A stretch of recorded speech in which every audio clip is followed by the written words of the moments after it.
আসসালামু আলাইকুম। এটিএন বাংলা সংবাদে সবাইকে স্বাগত জানাচ্ছি অনামিকা হাসান পুনম। বিশেষ ক্ষমতা আইনে অভিনেত্রী ও মিস আর্থ বাংলাদেশ 2020 বিজয়ী মেঘনা আলমের 30 দিনের আটকাদেশ কেন অবৈধ হবে না তা জানতে চেয়ে রুল জারি করেছেন হাইকোর্ট। দুপুরে বিচারপতি রাজি কাল জলিলের নেতৃত্বাধীন হাইকোর্ট বেঞ্চ এই রুল জারি করেন। আদালতে রিটের পক্ষে শুনানি করেন ব্যারিস্টার সারা হোসেন ও আইনজীবী জাহেদ ইকবাল।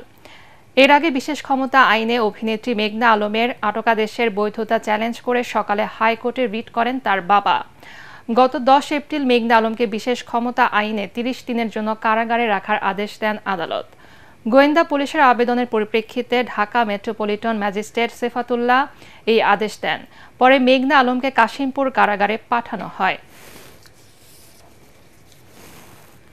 পহেলা বৈশাখ বাংলাদেশের সম্প্রীতির অন্যতম প্রতীক, তাই নিজেদের রীতি অনুযায়ী সার্বজনীন এই উৎসব পালনের আহ্বান জানিয়েছেন প্রধান উপদেষ্টা ডক্টর মোহাম্মদ ইউনূস।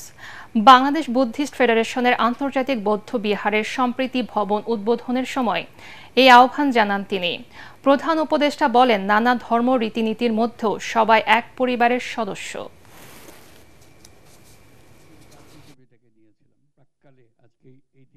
আমি বরাবরই বলে এসেছি, নানা মত ধর্ম রীতিনীতির মধ্যেও আমরা সবাই এক পরিবারের সদস্য।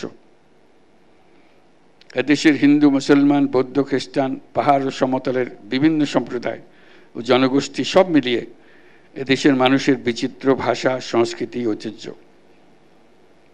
আগামীকাল পহেলা বৈশাখ আমাদের এই সম্প্রীতির অন্যতম প্রতীক। প্রত্যেকে নিজ নিজ উপায়ে নিজেদের রীতি অনুযায়ী আগামীকালকে উদযাপন করব।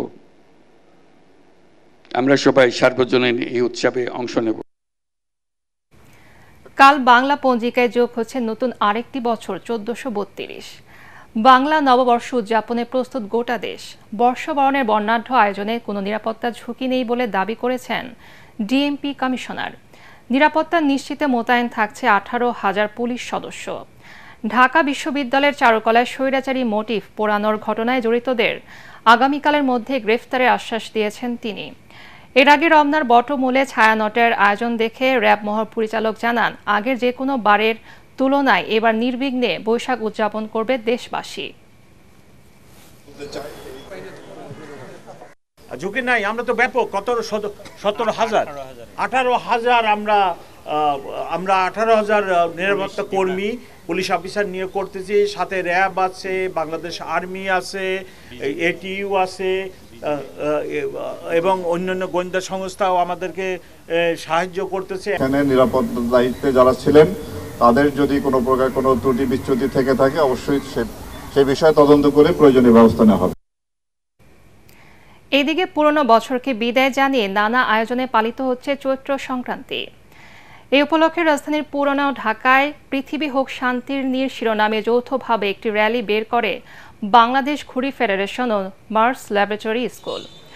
র্যালিটি কামরাঙ্গীর চর ও এর আশপাশের এলাকা ঘুরে লোহার পুলের কাছে গিয়ে শেষ হয়।